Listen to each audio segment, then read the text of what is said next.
flames. This right here is an embodied form of the violet ray spectrum.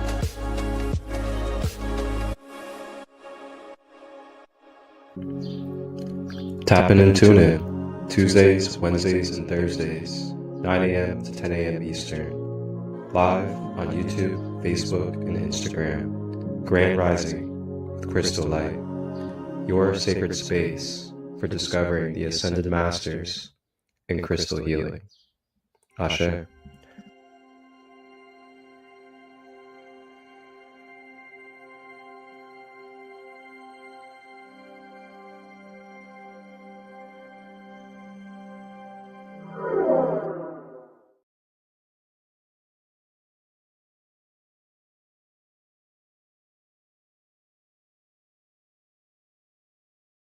If you're seeking clarity, you won't want to miss this. If you're on a spiritual path, this is your Thursday call. Join Marcus ChristoLight live. Countdown to Thursday, 3, 2, 1. Marcus guides us into the unveiling of past lifetimes and the role of Serapis Bey, Chohan, of the fourth white ray. Expect insight, activation, and practical steps to align with higher timing. Tune in this Thursday for Grand Rising with ChristoLight.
Grand day, everyone.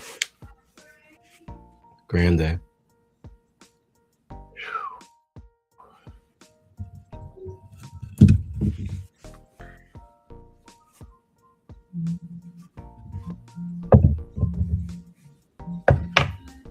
Today I hold in my heart the love for my brother as he has had his mother transition.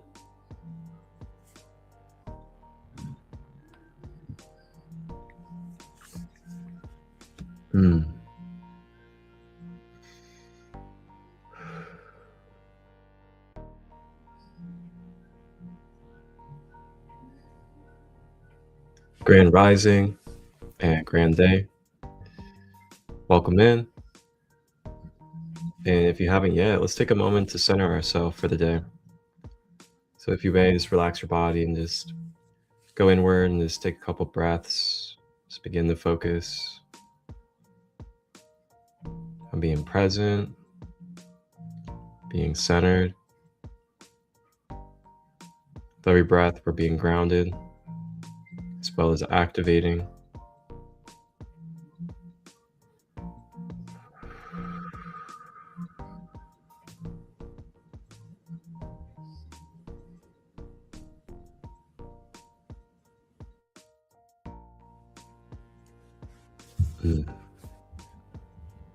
Ashe.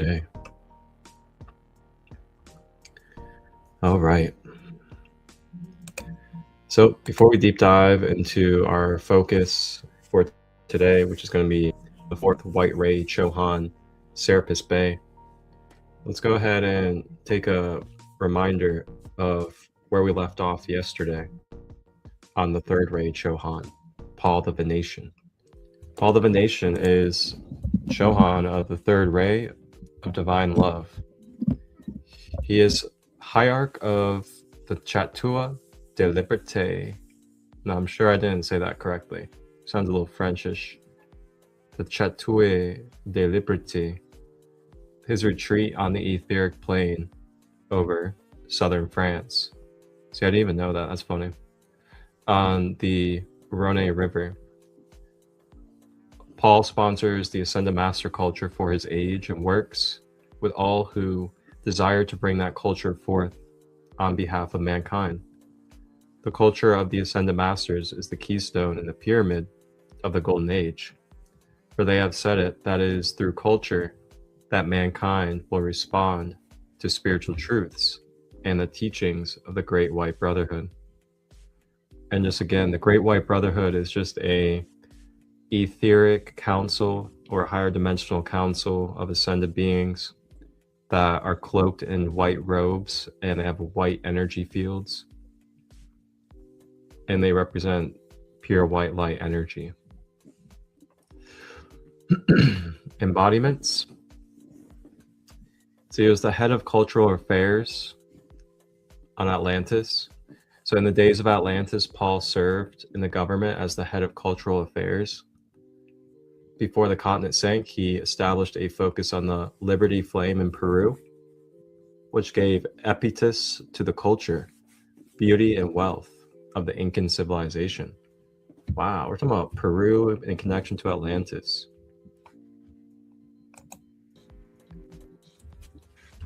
How cool. Paul of a Nation. Feast in the House of Levi. Oh, is this the one with the dwarf?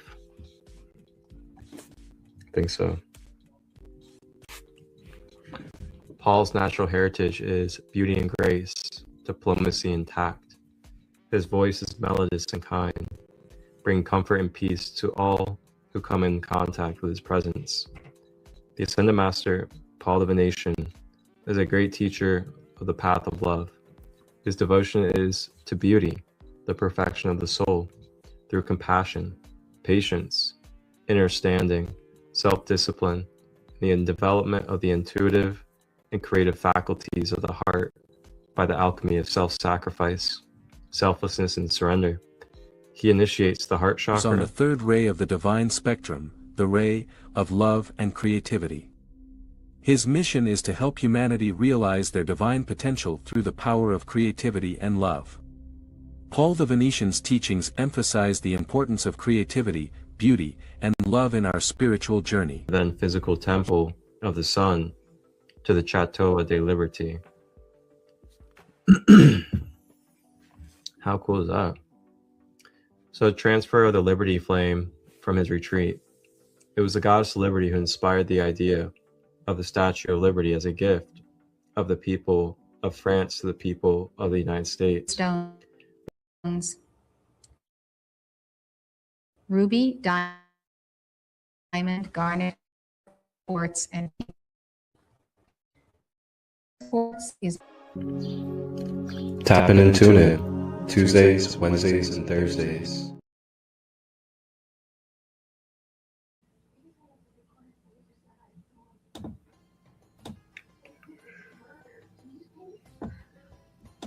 All right. Welcome in everyone that's just joining.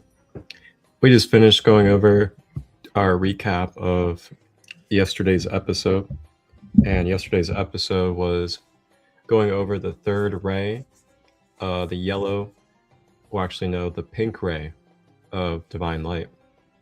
Along with this, we talked about the Chohan. Chohan is a ascended master chief or lord or leader that represents the specific dimensional ray of light. And the third ray Chohan was Paul the Venetian, a famed artist as well as a Renaissance revolutionary when it came to the beauty of the soul, expression, and creativity in art. All right, so before we begin and dive in to our fourth ray Chohan, Serapis Bey, I wanted to go ahead and let you guys experience what I call my raw rising codes. Yo, Grand Rising Lunar Queen. I see you got a new picture over there. Oh, it's the YouTube side. I haven't really seen your YouTube, so that's interesting. Good to see you though. I wanted to share with you guys my raw rising codes. It's a series I did. I might start doing it again. It's been a while, but basically it's like a minute and a half. I just channel certain energies and archetypes. I'll do light language. I'll do color therapy. I do Reiki, crystalling, and also sound healing, all combined together. So check this out. This one is Serapis Bey. Thousand-eyed jasper, quartz crystals, raw rising codes, Ascended Master Series, Serapis Bey. Ascended Master, Lord of the fourth ray, the ascension flame, the white light of the mother, in the base of the spine, ignite, flow through me, purify through purpose. I surrender and allow Master Serapis Bey to channel through me his divine skills and wisdom surrounding architecture, the principles of mathematics, and the foundation of building master temples and pyramids itself into this planetary grid. I am allowing myself to be a beacon and a leader to show other men and women of Earth that they may take upon their king, queen, priest, priestesshood of God and the higher source willpower. May I acquire the disciplines of my four lower bodies in order to anchor my higher Christ consciousness into this human vessel and into the planetary grid. Thank you, High Arc of the Ascension Temple of Luxor, Serapis Bey of the fourth ray. May I shine with the white light of Venus in love.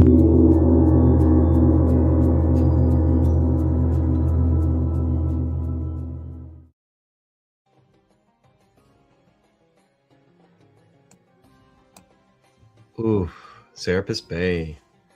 So you guys can check out my whole series I have on my YouTube channel, Sacred Light Broadcast Network.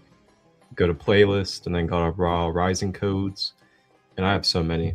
I have the different rays of light, different archangels, ascended masters, pantheons, and so on and so forth. It's really awesome. So let's go ahead and get started and dive in to our study text for Serapis Bey, the fourth ray Chohan. And wow, I'm excited for this. Let me go ahead and move the watermark logo real quick so it doesn't overlap the text for you guys. Let's see here. As we say, we build the plane while we're flying. There we go. All right, let's get into it. Serapis Bey. We're about to get really into the Egyptian energy too, by the way. So Serapis Bey. Serapis Bey is the Chohan of the fourth ray, hierarch of the Ascension Temple at Luxor in Egypt, and the 13th member of the Council of Adepts of the Ascension Temple. It is also known as Serapis Soleil, Serapis of the Sun. The fourth ray is the Ascension Flame, the white light of the Mother, in the base of the spine of the chakra. Out of this white light comes architecture, the principles of mathematics, the foundations of the building of the matter temple, and the pyramid of self.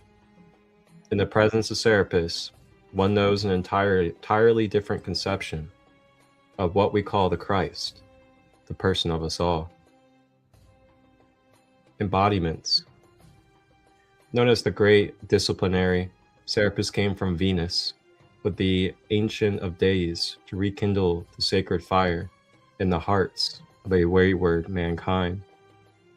His great enthusiasm to reclaim the sons of man as kings and priests unto God dwelled, mounted into a flame of iron will, determination, and discipline. So let's see what this is, Ancient of Days.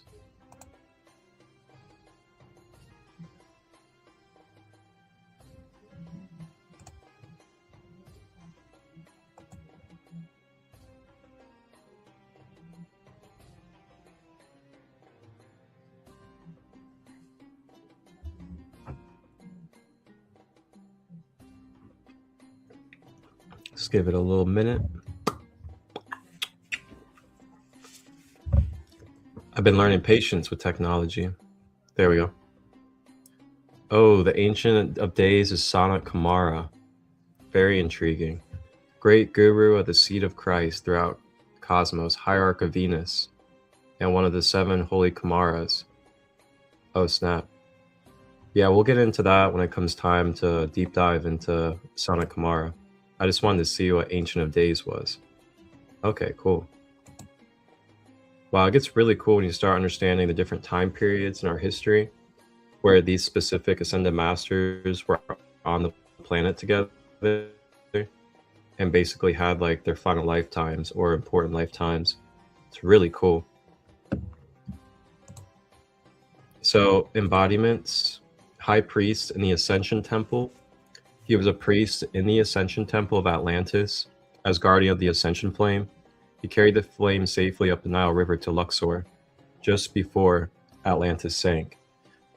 Serapis gives us a glimpse of this experience in his own words. I remember well when first rumblings of the sinking of Atlantis were present, for as you know, the sinking of that continent came in stages by the grace of God. The warning given allowed many to escape, and we made our way to Luxor. You may wonder why a spiritual flame requires transporting by mere mortals. It is always so that the children of light tend to think that such things ought to happen magically and miraculously. Perhaps a touch of the fairy tale has spilled over into religion, and people have forgot that all that has been wrought by God and man has been the joint work and effort above and below. As above, so below. I will tell you then why it is so, because the only place that the flame can truly abide, apart from the altar so dedicated, is the living heart of the living adept. There in Egypt, Serapis and the brothers who accompanied him built the Ascension Temple, and there they have guarded the flame ever since, alternating duties as they continue to re-embody specifically for that purpose. Serapis Bey continued to reincarnate in the land of Nile, forging his own ascension until about 400 BC. In these lifetimes, he became the sponsor of some of the greatest architectural feats that have ever been brought upon the earth. The Ascension Temple. Let's see what they got to say about the Ascension Temple before we begin to talk about the architect of the Great Pyramid. I'm sure that's going to awaken some things within us.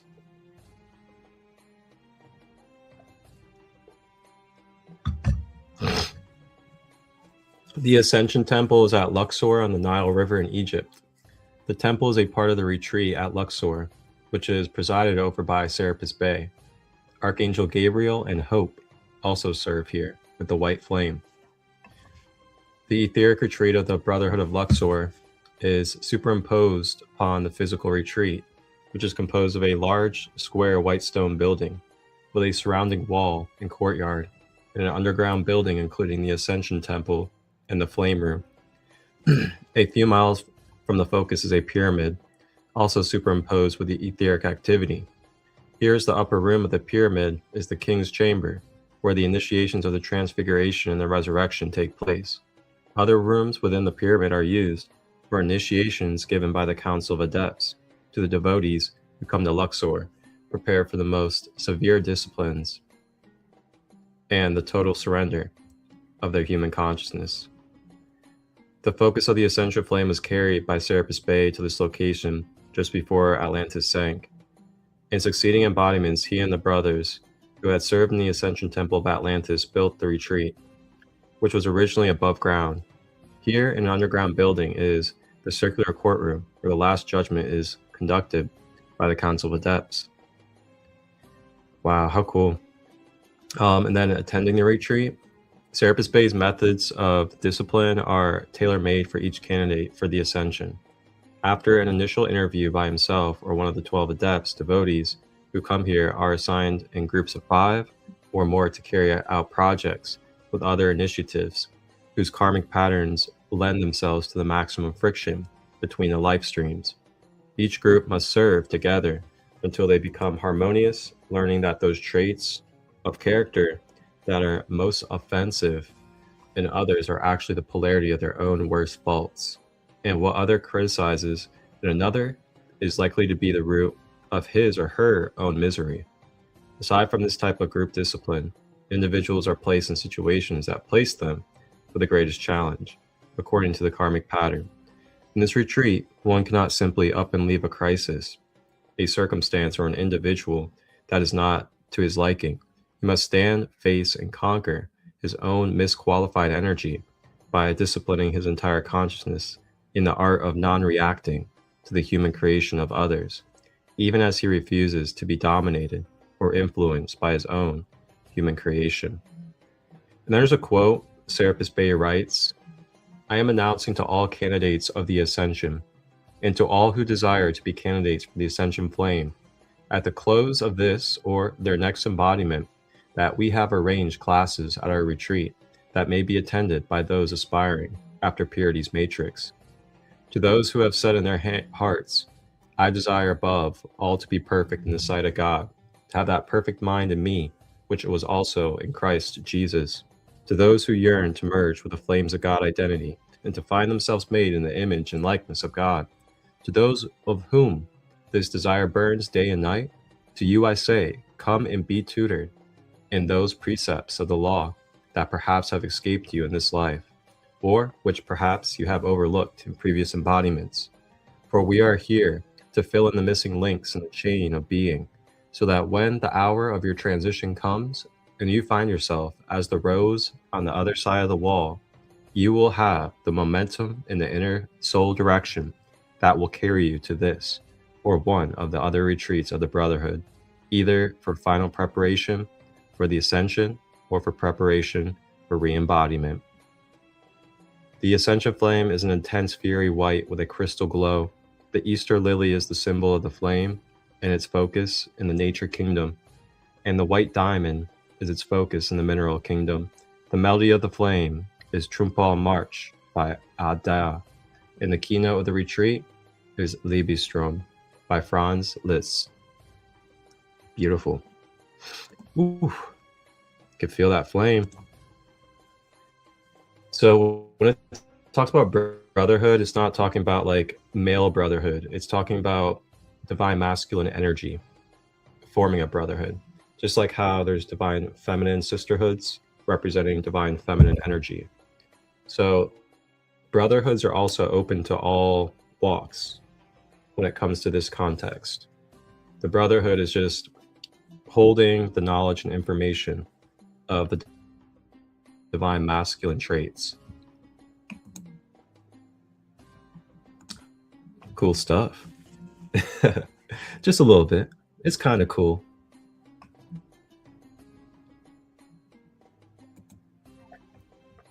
Just a part of our whole makeup. I love it. All right, let's continue.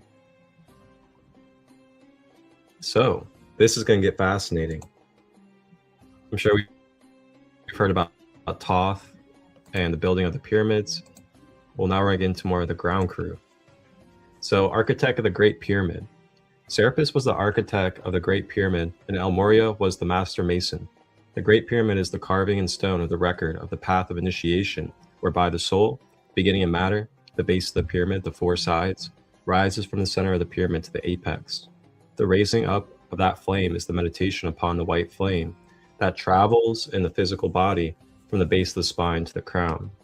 Jesus, or Yeshua, in El Morya explained that the building of the pyramid of self is an inner building, but the outer equation must comply, must show fruits, must set the example, that others may follow you all the way to the heart of the Sphinx, to the very heart of the living guru, whom the Sphinx represents, and to the heart of the flame within the Great Pyramid that is on the etheric octave, and is not held in the Pyramid of Giza, which remains the shell of its former focus and function due to the misuse of its energy by black magicians, false gurus, and false cheles.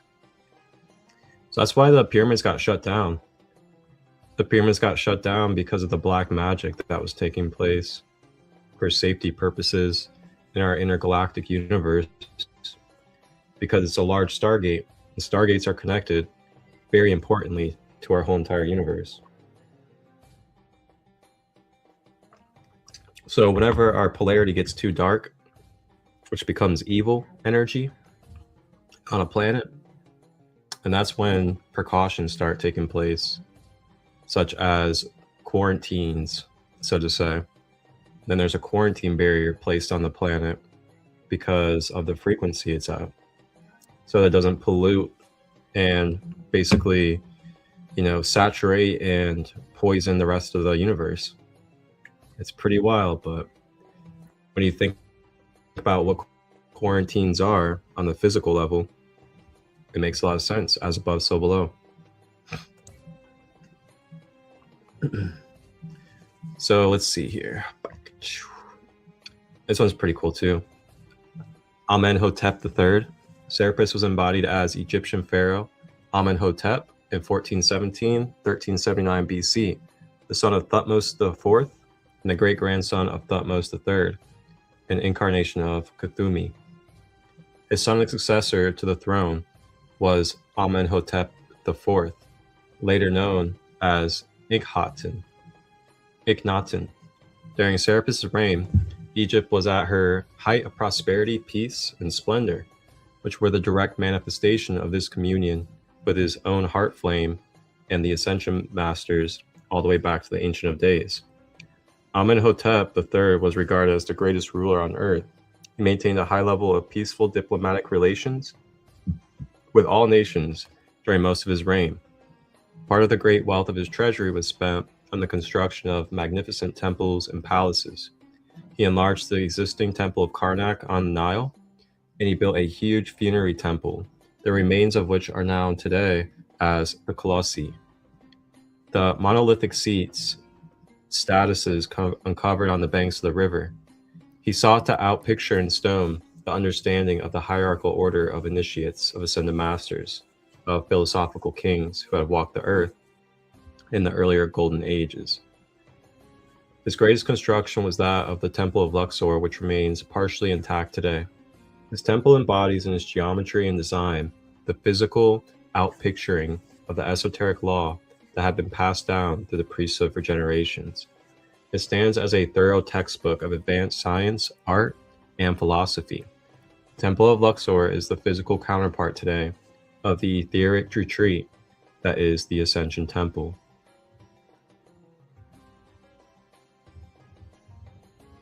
Leonidas. Oh, who remembers Leonidas from Sparta?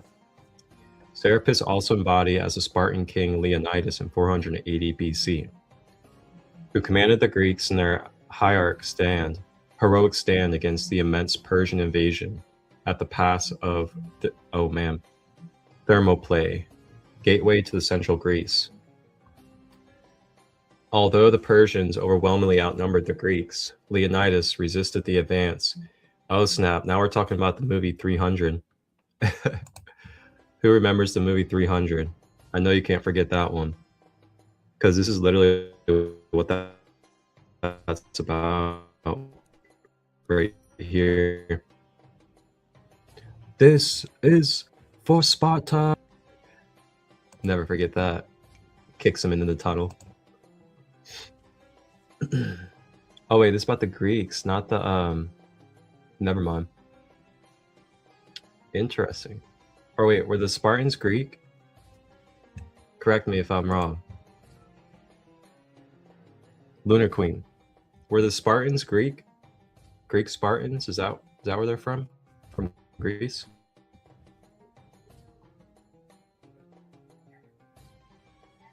Gotta make sure now. I'm curious. Greek Spartans, is that right? Is that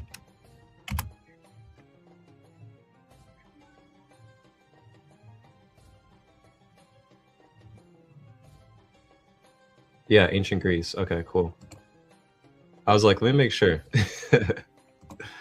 Yes, Greek. I knew my intuition was on point. How cool. I want to watch 300 again. So let's see. On the third day, the Persians approached from the rear, and no reinforcements were in sight. Leonidas dismissed most of his troops. Assisted by the remaining Greek allies, Leonidas and his 300-member Spartan royal guard fought to the last man. The heroic stand enabled the Greek fleet to retreat and later defeat the Persians. The example of Leonidas has helped to carry on the spark of national identity of the Greek nation. Historians cite this battle as the prime example of courage and fearlessness in fighting for a cause against massive odds. The Akashic record reveals that the 300 Spartans were the assembling again of 300 Cheles of Luxor, who were embodiments with Serapis. They were an extraordinary type of manhood. Some are today ascended masters, some remain embodiment. What? What? Yo. How did we just get a download about that? That's crazy. That's why I love this stuff, man. You can't predict this stuff. You just don't. There ain't no way you can just think that this is gonna happen, and then all of a sudden you're finding out, oh, Serapis Bey, the fourth Ray Ascended Master, lived during Sparta, and he was the leader of the Spartans against Persia. And then, not even just that, but also his whole army was literally his army from his previous lifetime of Luxor in Egypt. Like, what? Holy smokes. Now I have to go watch 300 again. Wow.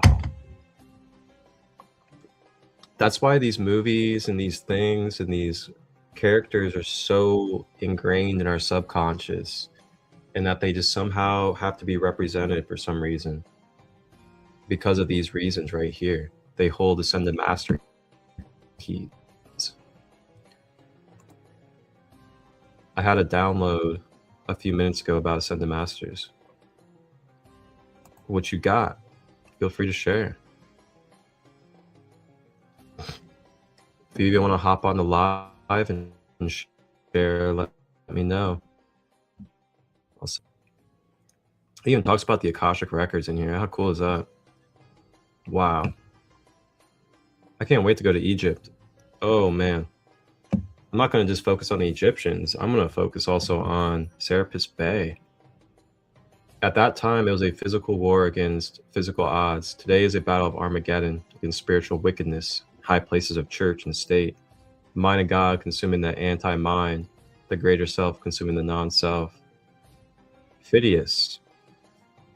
Serapis Bey was embodied as the sculptor Phidias during the 5th century BC in Athens. He was regarded as the greatest of all the Greek sculptors. He was the architect of the Pantheon, supervising its equity, masterful construction. Within the Pantheon, he placed his own famous work, the 40-foot-high statue in golden ivory of Pallas Athena, the representation of the mother figure, the goddess of truth. Standing in the Pantheon, one stands in the presence of a place of architecture that is designed by an individual who knows how to use form, symmetry, geometry, angles for the housing of a flame. The force field of the Pantheon does contain an essential flame, as do the Temple of Luxor and the Great Pyramid. Phidias also created a huge statue of Zeus out of golden ivory that stood in the Temple of Olympia. He was also a painter, engraver, and master of metalwork. His art is characterized by his exalted beauty and spirituality, and he lived in the ultimate personification of the golden age of Grecian master artists, who had an enduring influence on all subsequent Western art. As far as we know, Serapis Bey ascended about 400 BC. Wow. Whew. Wow, this is good stuff. So we're going to go ahead and take a little pause on our text study And we're going to go ahead and watch our first video about Serapis Bey. Now, this is going to be from the Lighthouse Summit, and it's led by the great and wonderful pioneer, Elizabeth Clare Prophet. So enjoy and kick back.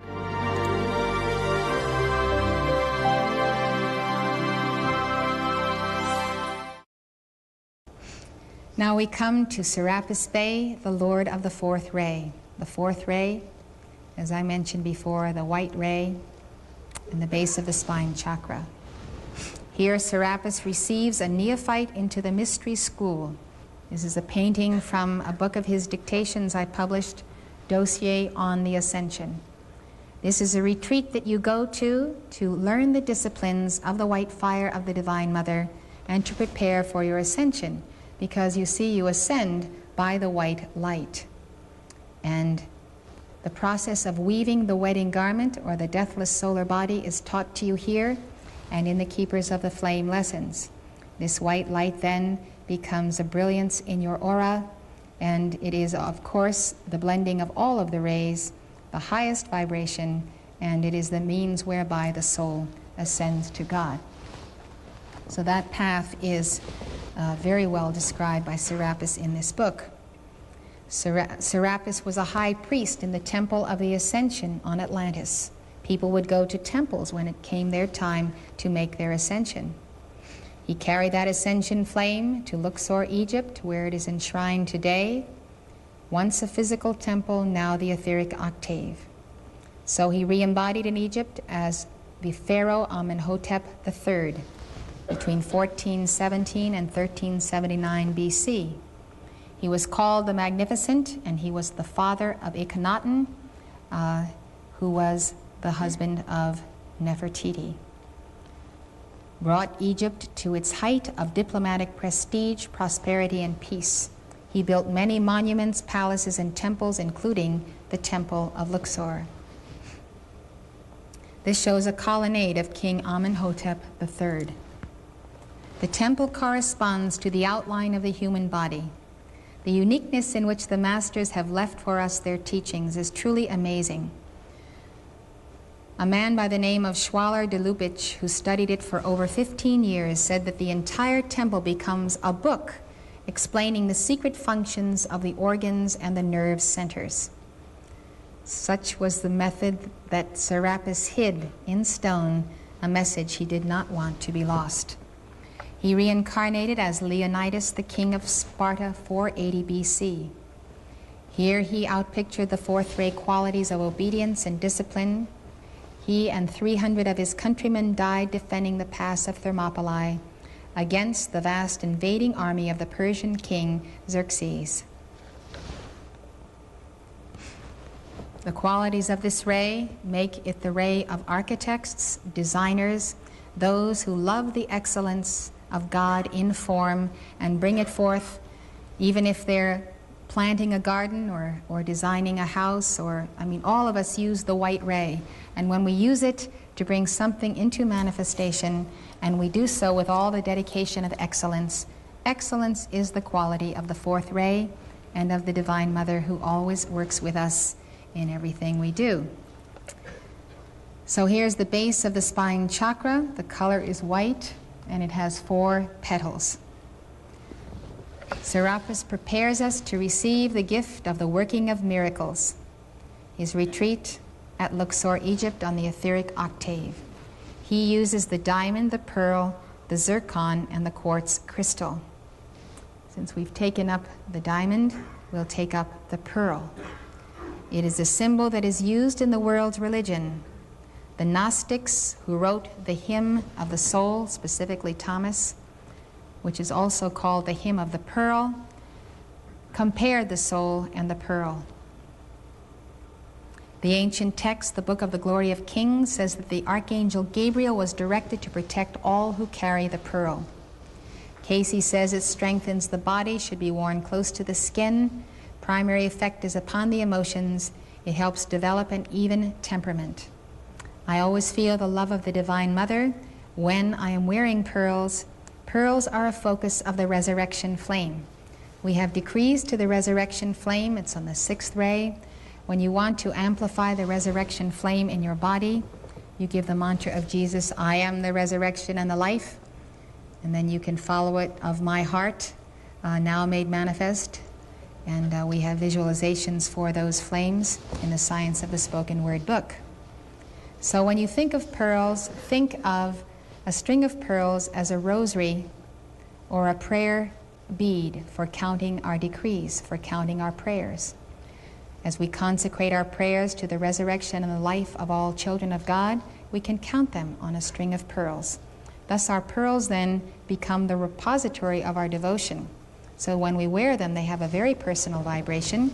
And if you have a loved one that is suffering, you may take your pearls and place that on the loved one or put them around his neck. Beloved Nada, representative of the 6th ray, has charged the pearls that we have. Now the zircon is another gem used by Serapis. It's said to allay jealousy. Then, besides the zircon, which comes in all kinds of colors, we have the quartz crystal, one of the most abundant minerals in the crust of the earth, and one which is so often used by spiritual devotees in this age. So the quartz we have comes from South America, charged by Serapis Bey, since it bears the focus of the 4th ray. And here is a quote from Serapis. You need not expect, precious ones, that as the swoop of a great bird of paradise, heaven will come down to you and raise you instantly up into the light. Each day you weave a strand of light substance back to the heart of your presence by the shuttle of your attention. Each strand strengthens the anchor beyond the veil and thus draws you into a state of consciousness wherein God can use you more as an effective instrument for good. The preceding lecture was given by Elizabeth Clare Prophet, world-renowned author and spiritual teacher. The Summit Lighthouse is an international spiritual organization dedicated to universal enlightenment. Founded in 1958, the Summit Lighthouse has been a beacon of truth to thousands worldwide and a leader in New Thought spirituality. The preceding program has been brought to you by the Summit Lighthouse. For more information, call 1-800-245-5445 or visit our website.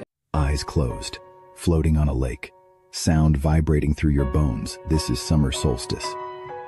Hosted by Sacred Kingdom Community, the Summer Solstice 26 Ascended Masters Retreat is an intentional healing of the divine masculine, balanced with the feminine, to honor Father's Day weekend. 4 days of embodied teachings, ceremonies, and live music in Ohio's Zaleski State Forest at Lake Hope, camping under the canopy, vegetarian brunches and dinners included, a sober, safe container to be vulnerable, supported, and real. Guided by shamanic space holder and producer Marcus ChristoLight, of Sacred Light Healing and Wellness Sharing Cacao, Galactic Pioneer Wisdom, and more. Sacred Space Holders. Priestess Jessie of Sacred Phoenix Sisterhood Circle leads ecstatic dance. Kat of Kat's Treasure Tree journeys into shadow with an Anubis obsidian aerospace. Kirsten of Mama K's Creations teaches dreamcatcher weaving. Twin Moon Sisters Cheyenne and Victoria offer a floating sound bath on the lake. More sacred spaces to be announced. Live music by Aura de Prophet, Evan Sturgeon, and Cricket de Gift. Bring a kayak, paddleboard, or floaty for the lake, and free time to drift whenever you feel. June 1922, 2026. Ages 12 plus with adult. No drugs or alcohol. Tickets, $99 for a single day without stay, or $333 for all 3 days with stay. Register via the Jotform link or QR code, or email marcustut23@gmail.com with questions. Come meet your tribe. The mind's eye, it's in these times we know we're never alone. Where there's a will, where there's a will, there's a way, there's a way. Yeah, the change and the change was coming is here today. high five to the ground, bitch, we chosen. CLE got the flow like the ocean. Can escape when your brain is eroding. We got that light. Chakras hella bright. Check my triple sight. Yeah, you know we consciously. We got that light. Chakras hella bright. Check my triple sight. It has been written that we are ascending, but we're the descendants of the source of all existence. Yeah, it has been written that we are ascending, but we're the descendants of the source of all existence.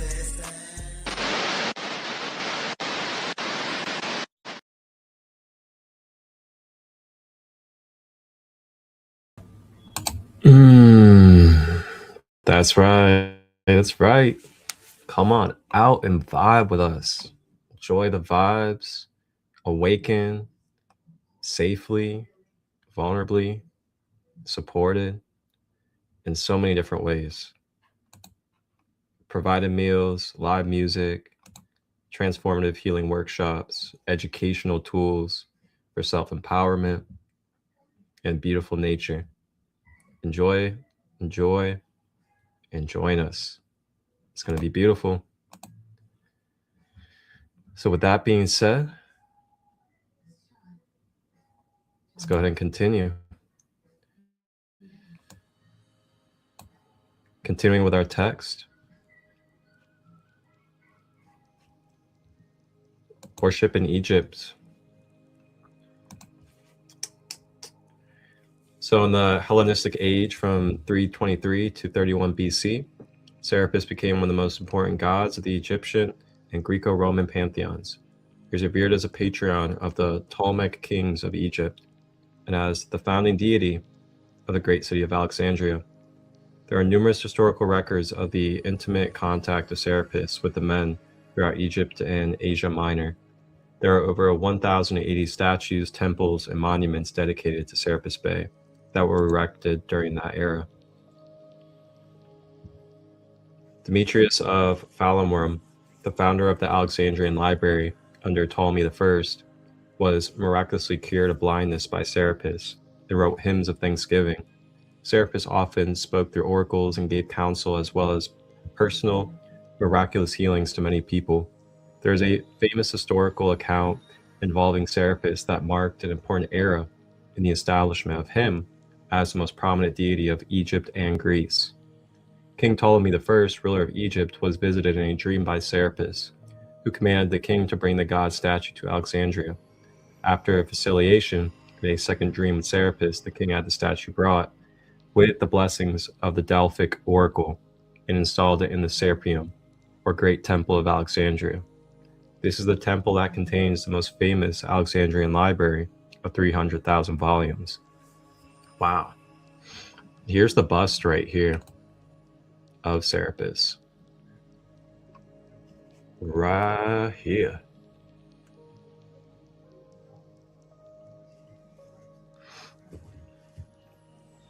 How cool.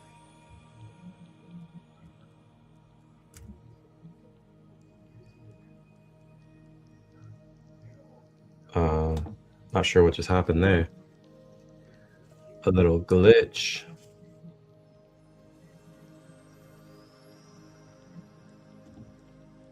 There we go.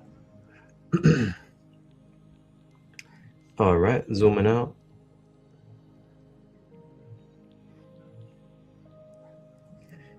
Many epithes are ascribed to Serapis, including Father, Savior, and the greatest of the deities. He was regarded as the sponsor of intimate contact between the gods and the mortals.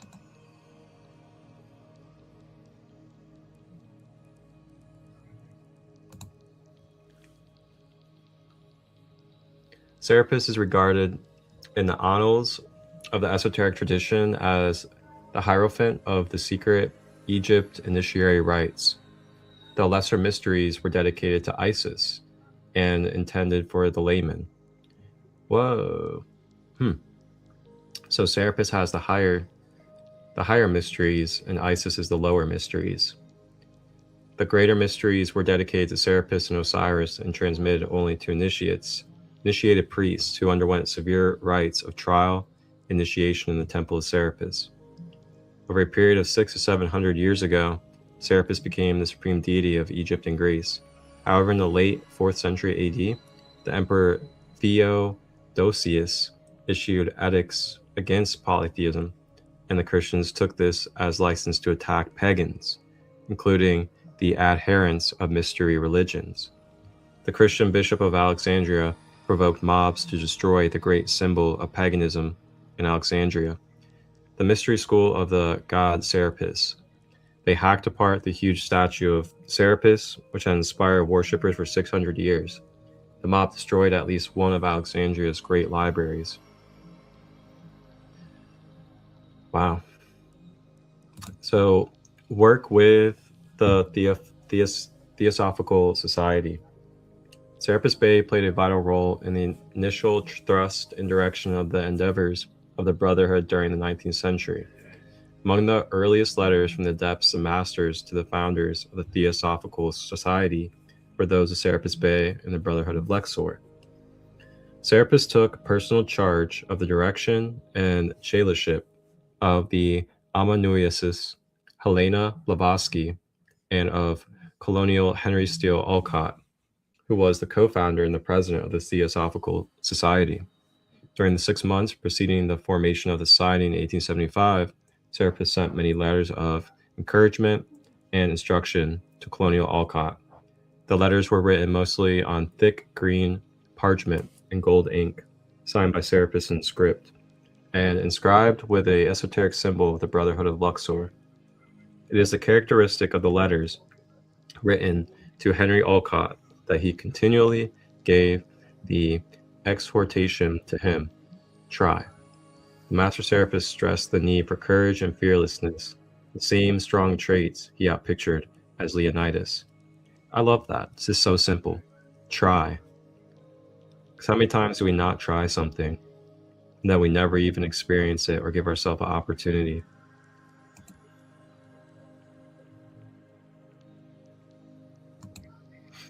So, to wrap it up, Serapis and his mission today as a soul.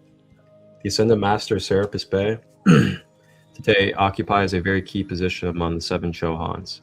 The 4th ray is the midpoint between the 3 on one side and 3 on the other. The center figure of 4 is key because it is the merging of the white light and the nexus of the figure 8 flow of energy. This point of the mother flame is always embodied in the Guru East or West, the person of the mother in Sana Kumara, who moves in and among us by that white light. The white light is the sacred fire of creation, and its pervasion becomes black magic. This was seen in Egypt, the focal point of the ascension flame, as the practice of black magic by the Egyptian Black Brotherhood then went on for centuries upon centuries in defiance of the very presence of Serapis Bey within his temple. The point of redemption on earth goes back to Lemuria, the motherland, the mother flame itself. Earth was a tremendous karma with the mother flame, and in preservations of the mother flame that took place on Lemuria, in the area of where San Francisco is now located and off the coast of California, the pervasions of the mother light opened the way for the desecration of the temples, the fall of the priests and priestesses, ultimately ending in misuse of the sexual energies and perversions of the light force. The final act was the murder of the highest representation of the mother on Lemuria. The real cause of the sinking of Lemuria was the desecration of the person of the mother and her flame. Since that hour, Earth has slowly been coming to the age of Aquarius, where once again the light of the mother could be raised up in all, both male and female, bringing about once again the honoring of the women and of the mother in a reunion of the mother. The light rising from the base descends out of the I Am presence. The next 2,000 years is destined to see the rising of consciousness such has not occurred since the golden ages of Lemuria. The path of the ascension is the resolution of these forces that are necessary within our consciousness. Father, Mother, Son, and Holy Spirit are the 4 pillars of the temple within us. Gautama Buddha's great lesson was that all suffering is caused by being out of alignment with the inner light through wrong desire. Serapis Bey teaches us how to get in alignment with the inner will of being. His teachings become the keystone in the arc of hierarchy. Without the white light, we cannot enjoy the integration of selfhood. Serapis Bey then becomes a very important key at a time when there are so many problems in society. The increase in crime, murder, rape, drugs, so on and so forth, and the sign of the coming of the Mother Light, rising from the altars of Lemuria. The rising light becomes so intense that unless we dive into it and become a part of it, it becomes the rock that Yeshua spoke of. Unless we fall upon that rock and allow our misconceptions to be broken, it breaks us. It is the light that resolves identity, but is also the light that is so powerful that it can destroy the false identity that rebels against it. At the dawning of the age of Aquarius, the world is in rebellion against the light of God, yet the world is seeking God at the same time. The teaching of Serapis Bey and the mysteries of the Brotherhood of Luxor contain the answers that can resolve these questions. Man, that's so key right now in this time, because a lot of people are so focused on the world and allowing the world to dictate their day, especially mentally, emotionally. Yeah, it's a journey, and I trust that everyone will find that connection. Serapis Bey has legions of seraphim in his command. He has great attainment in divine geometry and design. He assists his disciples in the self-disciplines that are necessary for the ascension. The disciple of the four lower bodies in order that the Christ may appear and use them as vehicles for service and attainment in the world of form. The disciplining of past momentums, of negative spirals, and of human creation that would stand in the way of the ascension flame, forming within the heart of everyone evolving upon the planet through the acceleration of the threefold flame. Wow. So the path of ascension, his book, Dossier on the Ascension, is a textbook on the path of the ascension. It contains teachings from the classes he conducts at the Ascension Temple and through it. You can have anchored in your conscious mind that which you learn at the Ascension Temple of Luxor while your body sleeps at night. He outlines the requirements of the ascension and provides a thorough explanation and instruction on the process of the ascension. Serapis describes what happens during the ritual of the ascension. It is true, although the form of an individual may show signs of age prior to his ascension, that all of this will change and the physical appearance of the individual will be transformed into the glorified body. The individual ascends then not in an earth body, but in a glorified spirit body, into which the physical form is changed on the instant by total immersion of the great God flame. Thus, man's consciousness of the physical body ceases, and he achieves a state of weightlessness. This resurrection takes place as the great God flame evolves the shell of human creation that remains and transmutes in a pattern of cosmic grids, all of the cell patterns of the individual, the bony structure, the blood vessels, and all bodily processes, which go through a great metamorphosis. So it's talking about the ascension process and what happens as we awaken and go through ascension symptoms. The blood in the veins changes to liquid golden light. The throat chakra glows with immense blue-white light. The spiritual eye in the center of the forehead becomes a elongated God flame rising upward. The garments of the individual are completely consumed, takes on the appearance of being clothed in a white robe, the seamless garment of the Christ, sometimes the long hair of the higher mental body. The Holy Christ self appears as pure gold on the ascending one. Then again, eyes of an color may become a beautiful electric blue or a pale violet. Lighter and lighter grows the physical form, and with the weightlessness of helium, the body begins to rise into the atmosphere, the gravitational pull being loosened and the form evolved by the light of the externalized glory, which man knew with the Father in the beginning, before the world was. These changes are permanent, and the Ascension One is able to take his light body with him wherever he wishes. He may travel without the glorified spiritual body. Ascending beings can occasionally do appear upon earth as ordinary mortals, putting on physical garments resembling the people of earth and moving among them for cosmic purpose. This Saint Germain did after this ascension, before he was known as the Wonder Man of Europe. Such as activity is a matter of dispensation received from the karmic board.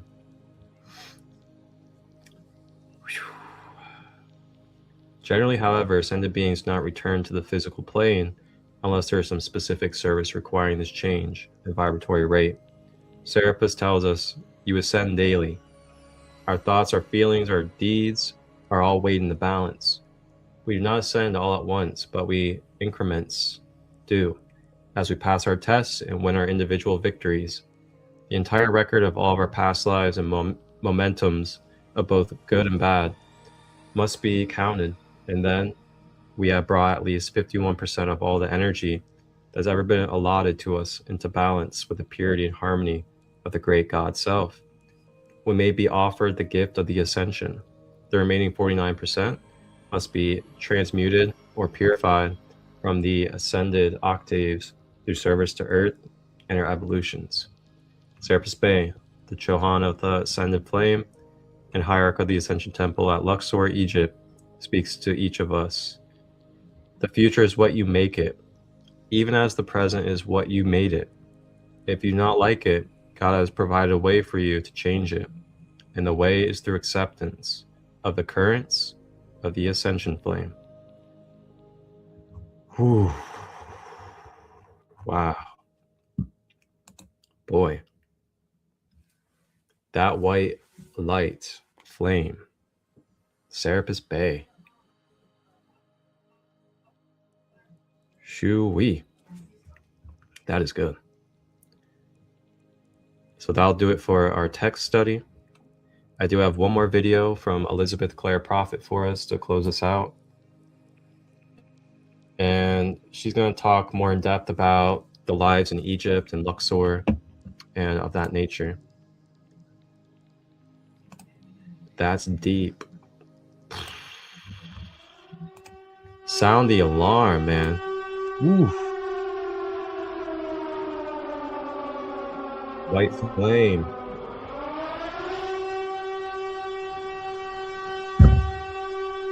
White flame gang.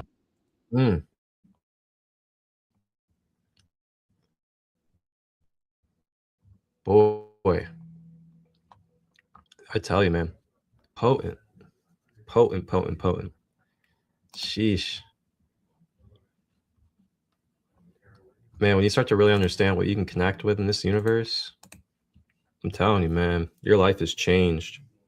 Your life has truly changed when you truly understand and connect on this type of knowledge.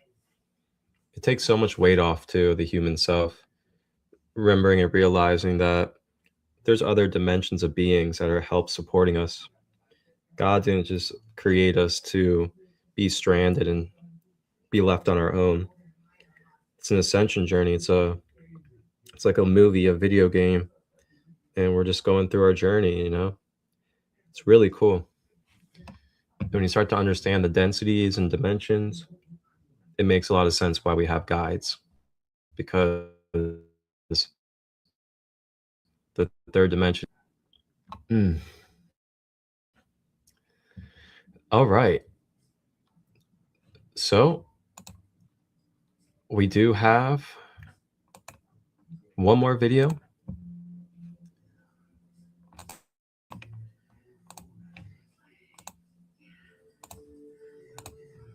And this one is Elizabeth Clare Prophet again at Summit Lighthouse. And she's going to talk more on the Temple of Luxor and those past lives, or I should say,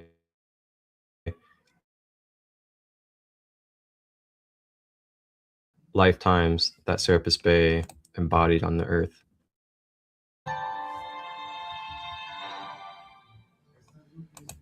Serapis Bey in this embodiment was regarded as the greatest ruler on earth. He maintained a high level of peaceful diplomatic relations with all nations during most wealth of his treasure construction of magnificent temples and palaces. He enlarged the existing temple of Karnak on the Nile, and he built a huge funerary temple. The remains of which are known today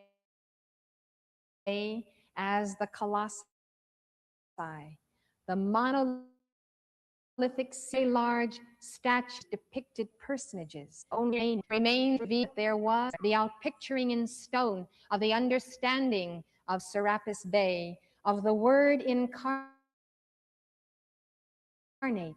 in the hierarchical order of initiates, centers, of rulers of golden ages, of philosopher kings, if you will, of those who embodied God,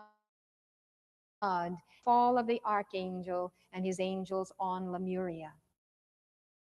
The first three root races had not fallen, had not descended. They lived in three golden ages, unparalleled, which we have not the greatest comprehension of. Such civilizations today in the etheric plane.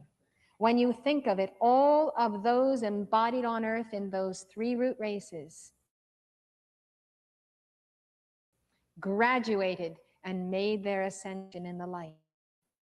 Playing one and have become cosmic. And so these remaining statues brought forth in his reign, or which were there at that time, remind us that on Atlantis and Lemuria, they still remembered the golden ages. And we even remember the golden ages, the faint dream within our hearts, the very daring to dream that life can be better, the very goal of perfection that we pursue, even though we know not how to pursue it. All of us dream of a more perfect world because a more perfect world really does exist. We've somehow lost the thread of contact, and the ascended masters have come in this conclusion of Pisces and the dawn of Aquarius to tell us what is that thread of contact to our own I am presence. With all of this outpicturing from his heart flame in 36 years, the 3 times 12. The greatest construction was that of the Temple of Luxor, the physical outpicturing of the esoteric law that had been passed down through the priesthood for generations.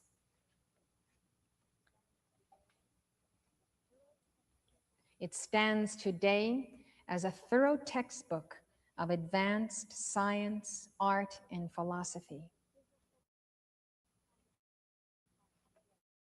The Temple of Luxor is the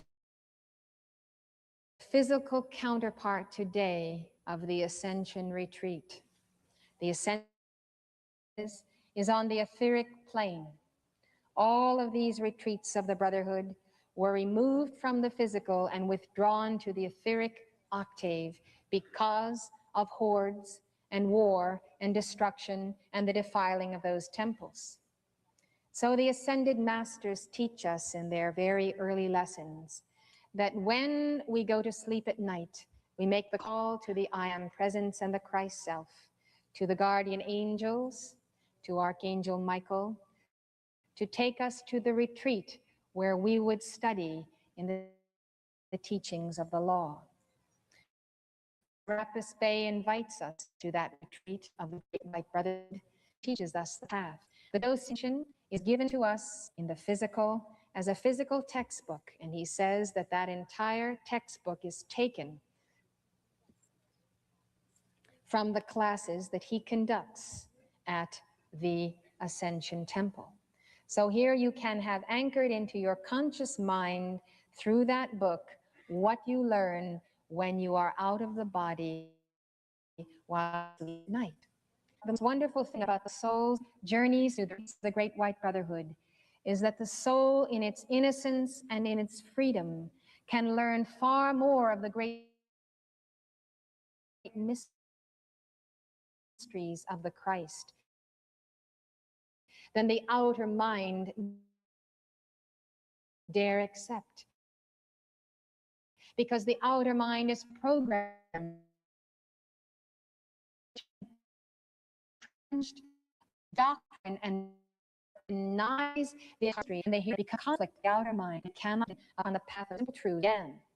But when the guardian angels come and take our souls and we journey on the etheric plane to the etheric retreats, we are free of that programming of our embodiment, and we take up the thread of the soul's journey on its pilgrimage to the homeward source. And so often when people pick up the books of the Ascended Masters and they read them, it is like coming home, because everything they read in the inner retreats. One of the purposes of this retreat on the Ascension is to connect you with your soul's inner experiences. So often we have flashes and memories and glimpses and feelings, and we know there is more to life, and we know that we ourselves know more about life, but we can't quite get to that compartment of consciousness where it all is. We know that our conscious mind is only the tip of the iceberg. We know there's a vast experience that we have experienced. If only we could contact it. If only we could remember where we were in the recent embodiment or on Atlantis and what we have known through all of our experiences upon Earth. Well, this is what Serapis Bey teaches. And this temple at Luxor, which is there today in the physical, and you can visit it, has its counterpart on the etheric plane. What is the etheric plane? Maybe you've heard of your etheric double. The etheric frequency of matter. It's not heaven, it's still in the earth plane, but it is at another frequency. It's like the spectrum of sound. We only hear so much sound, we only see so much color, we only have certain radio frequencies, and then it stops. That's the spectrum of physical experience. Beyond it, there are waves and vibrations, the etheric plane. It's where people go when they pass from the screen of life, when they don't again return to the physical body. You have an etheric body that is just as real as your physical body. In fact, it is more real. It is congruent with your physical body when you are waking and working. And with the saints who experience bilocation, they can be in many places at once through that etheric body.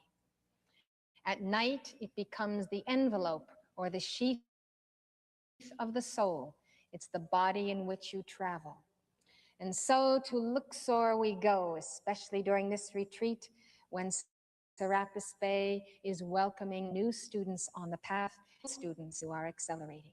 But look at what he knew when he was embodied as Amenhotep III. This temple is overshadowed only by the Great Pyramid in its grandeur of conception. It displays the idea of the birth of the divine man based on the transformation of the universal mother principle.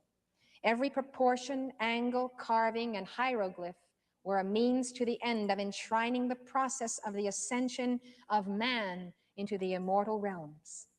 The outline of the human skeletal framework, traced according to the anthropometrical methods and precisely proportioned, form the general plan of the temple.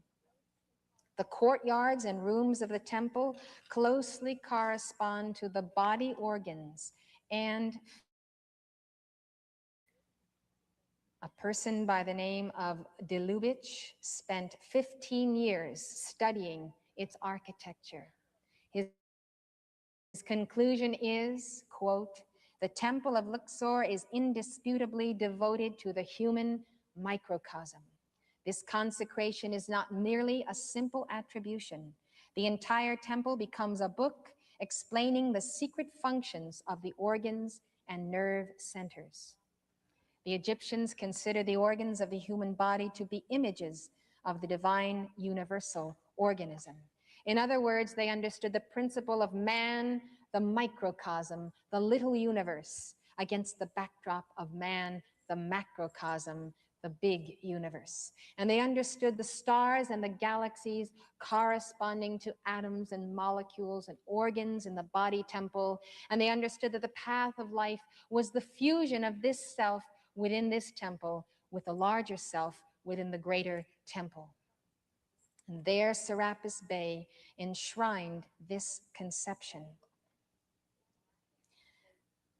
De Lubitsch remarks, quote, that the temple of Luxor could be called a Parthenon based on its fundamental kinship with the Parthenon of Athens.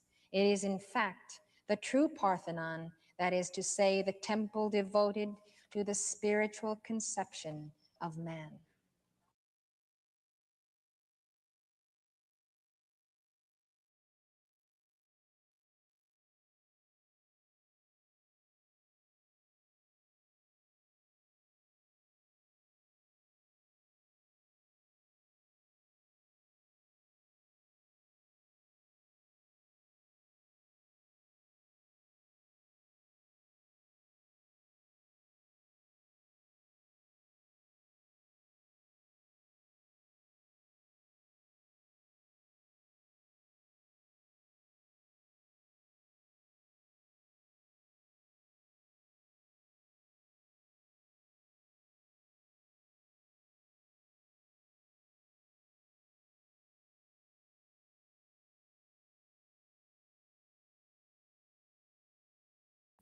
I was on mute.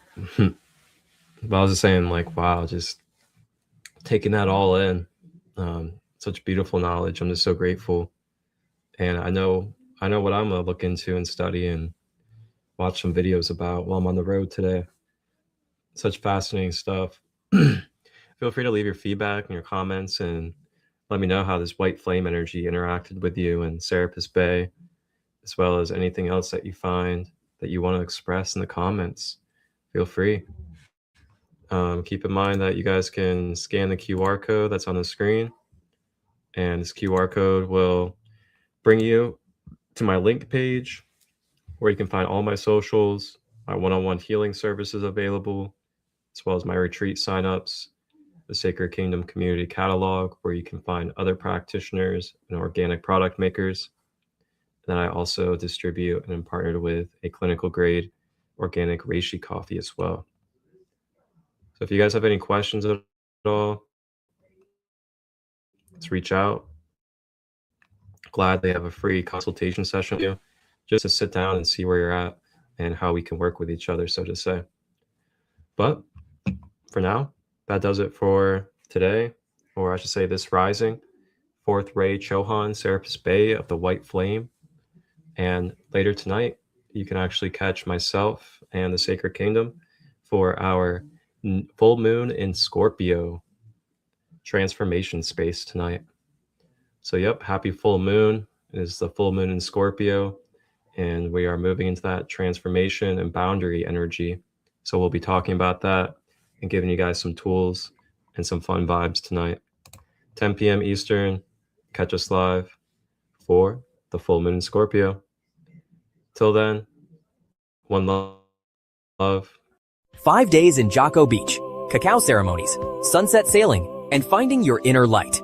This May, ChristoLight is calling you to Costa Rica for the most transformative spring retreat of your life. Picture yourself waking up at Jocko Bay Towers, steps from pristine beaches. For 5 magical days, May 16th through 20th, you'll journey through legendary waterfalls, connect with sloths and monkeys at Manuel Antonio National Park, and experience the wonder of bioluminescence under starlit skies.